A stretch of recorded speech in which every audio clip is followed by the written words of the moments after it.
রাত 12:30 হঠাৎ ম্যানহোলের মধ্য থেকে বের হয়ে আসে একটি হাত। তা দেখতে পেয়ে চমকে ওঠেন আশপাশের মানুষ। মুহূর্তেই খবর যায় ফায়ার সার্ভিসে। খবর পেয়ে ঘটনাস্থলে আসে ফায়ার সার্ভিসের একটি ইউনিট। প্রায় আধা ঘন্টার চেষ্টায় তারা উদ্ধার করে এক তরুণকে।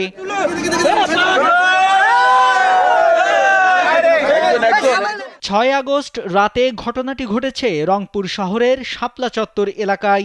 উদ্ধার হওয়া তরুণের নাম সিয়াম আহমেদ, পেশায় হোটেল কর্মচারী।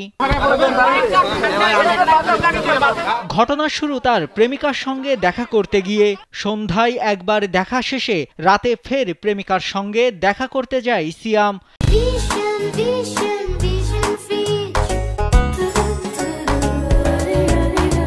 কিন্তু নূরপুর এলাকায় কয়েকজন যুবক বাধা দেয় তাকে। পরে তার কাছে থাকা 700 টাকা ছিনিয়ে নেয় তারা। আমি কইছি সে মেয়ে আমাকে ডাকছে, আমি আলছি, সমস্যা নেই।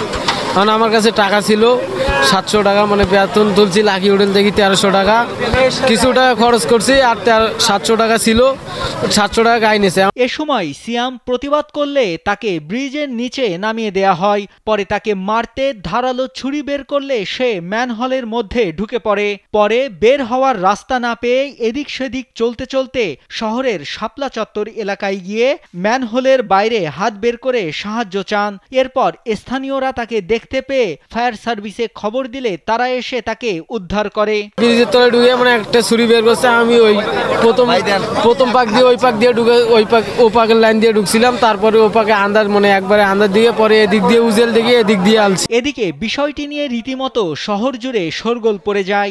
সামাজিক যোগাযোগ মাধ্যমেও ঘটনাটি ভাইরাল হয়েছে। অনেকে ভুক্তভোগী তরুণ ও তার প্রেমিকাকে নিয়ে মজা করছে। নাইমুল হাসিব, কালবেলা।